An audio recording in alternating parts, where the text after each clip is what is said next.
real quick say thank you to Lester and Linda. It's such an honor to speak on a panel with them. Both people I've admired since graduate school, and two of my grad school professors are here in attendance as well. We're surrounded by family and friends and all kinds of awesome people, so thank you for being here.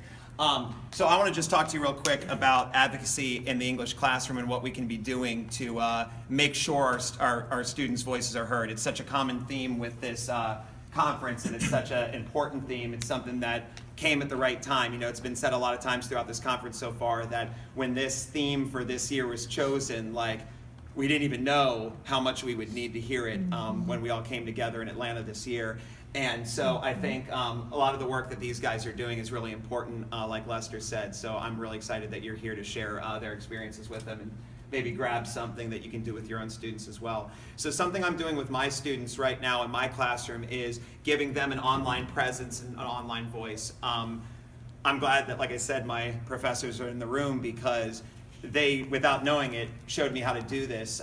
We had to create an e-portfolio in graduate school, something that at the time was a tremendous amount of work. Lots of artifacts had to go into it, all of the different standards you have to hit in like becoming a teacher and things. You had to embed all of that. And I remember at points of it at the time going, I don't know if I'm ever going to need this or use this. I know that it's something we got to do for graduate school, but I really hope that all the work that we're putting into this is something that will kind of develop and be something that's important later in the future once we like leave college. And it's what got me hired at my first school. My first principal, when I first walked into the room, said, hey, you want to sit down and talk for 20 minutes? I already know you're a rock star. I saw your e-portfolio that you made while you were at Virginia Tech, and I had the job in 20 minutes. At a school in Northern Virginia that at the time was rated the best middle school in Virginia, which I couldn't have been more excited to be a part of. So I wanted to pass that along to my students. My students right now are 9th and 10th graders at one of the most competitive schools in the nation. We're from Loudoun County, Virginia, which has been rated in the top 4 richest counties of the nation. And because of that, people think all the time that our students don't have any problems. We hear all the time from teachers like, oh, what is your student's biggest problem, that they only have the iPhone 6 Plus and not the iPhone 7 yet? That they only got a grande latte today and their parents didn't spring for the venti? Like, oh darn, right? Those are the students, that's what teachers in our schools sometimes think about our students. And they have real problems and they have big ideas and they want to share them with you. And one of the biggest things is they fear every day that they're not going to get into school.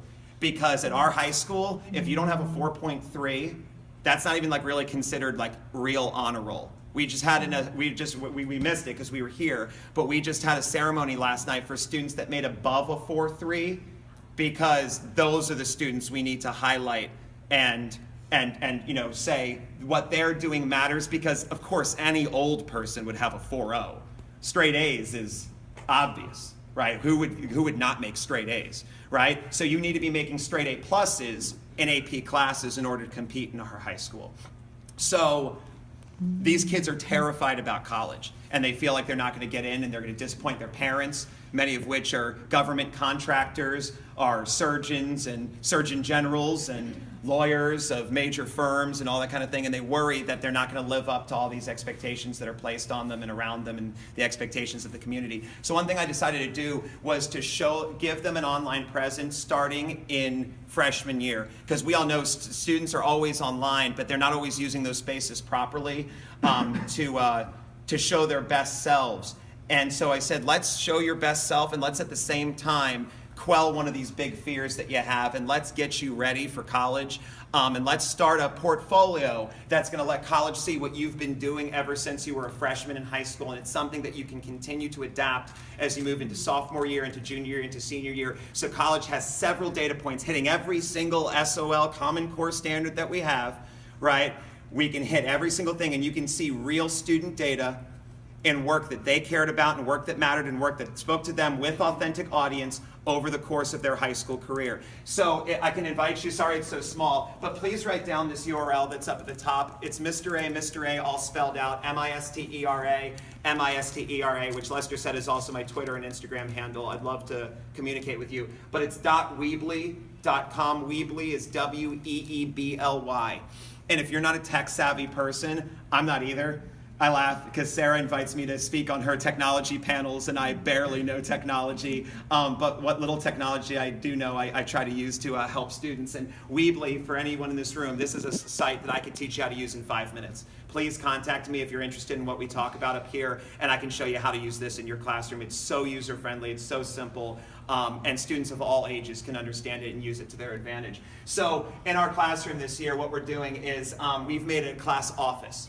So I thought we could do all this in a way that give them an authentic experience, but also hit all those things that I just spoke about. And so students are working in 4 different departments to autonomously attack the English curriculum, both our Virginia SOL standards and our curriculum that's set forth by Loudoun County.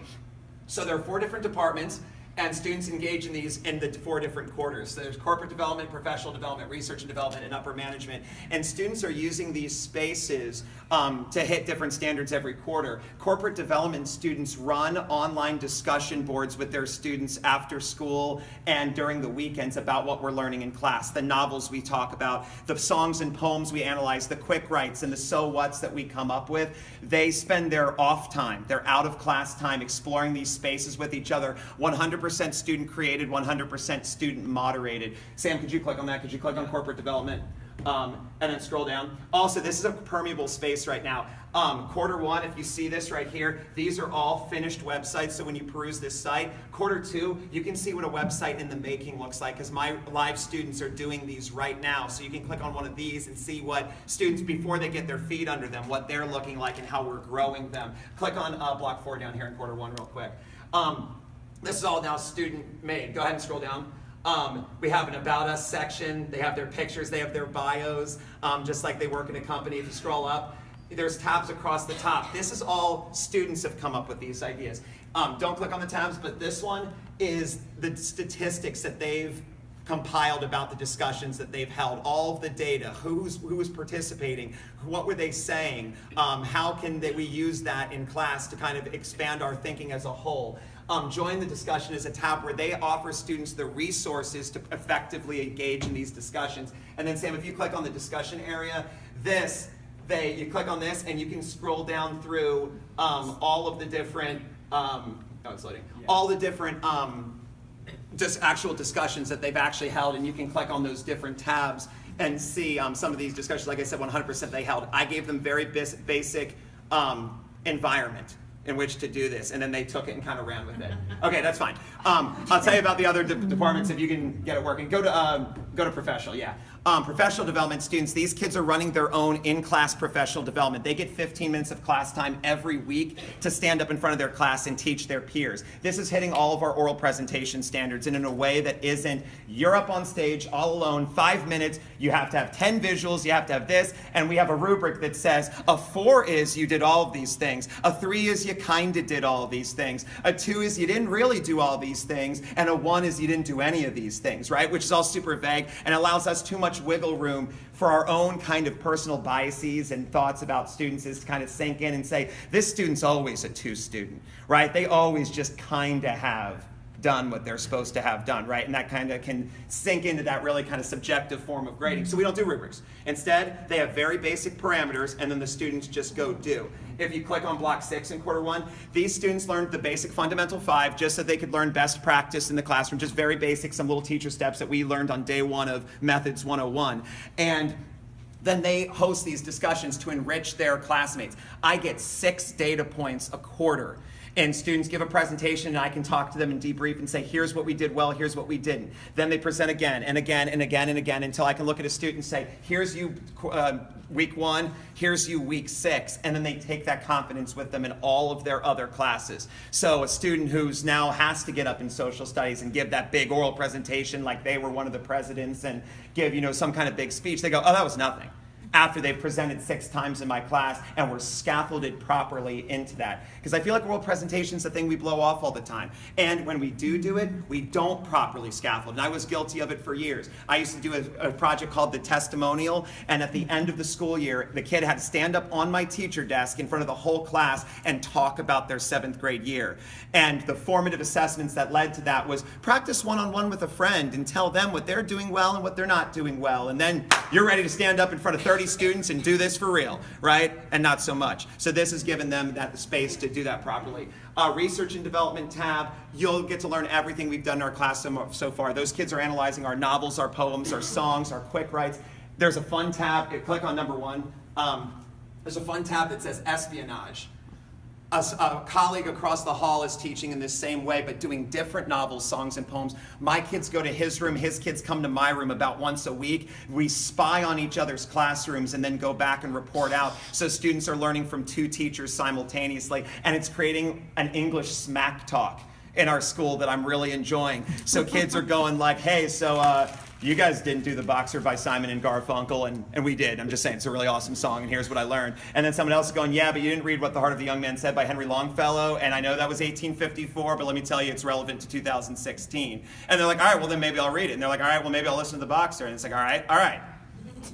Come at me, and it's like really cool. And so they're like kind of doing that in the hallways a little bit, and they're kind of taking control of their own learning themselves. And then this one's my favorite, and then I'm going to shut up and let you guys hear from all of these. The upper management tab. When our principal, I work at a brand new high school, and he said before he hired everyone, he said, this is the number 1 thing you have to understand. Parents have to be in the loop. No, it has to be transparent. There cannot be students failing at the end of the quarter suddenly with like, oh, forgot to tell you, your kid has a 48 in my class. Oh, they didn't do anything they were supposed to. Goodbye. Parents need to know all along what's going on in the class. So my upper management students write weekly newsletters home to the parents. They have to turn these around in 2 days where they tell the students or the parents what they've learned in class, and they themselves align it to the VDOE standards. They go onto the Virginia Department of Education and say, hey, since professional development was just working on giving oral presentations, I'm pretty sure they just hit 9.1A, which says students will use verbal and nonverbal communication skills in order to convey an idea.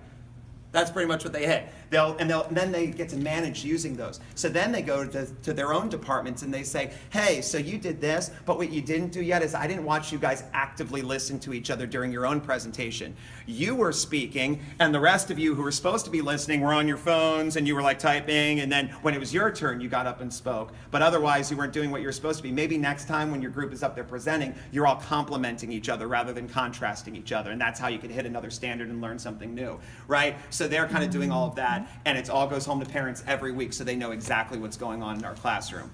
I presented a little bit about this at Dr. Cater's presentation next door last session, and people were asking, what is the front load on this? Like, how much did you have to do on the front end over the summer to get all this up and running? It seems like a tremendous amount of work.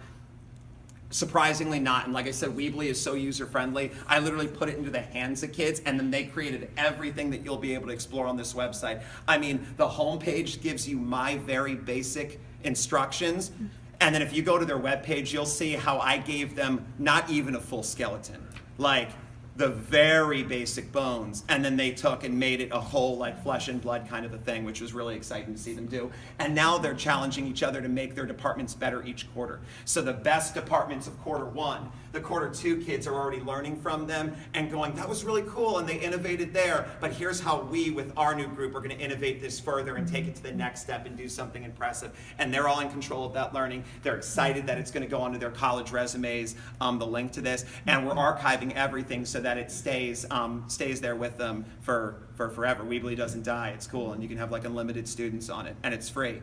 You know, as your high school signs up, and then it's free, right? I typed in Riverside High School, and you're ready to rock. So that's a little bit about what we're doing, so that students have a voice in the classroom, so that they're up and talking. It's a lot less of me talking, a lot more of them. This is the most I've talked in a long time, actually, and the onus is all on them, and they're able to take this, and they're going to use this in their future and everything. Now, each one of these guys, these are all former students of mine. None of them are in my class right now, but I taught all of them in 7th grade.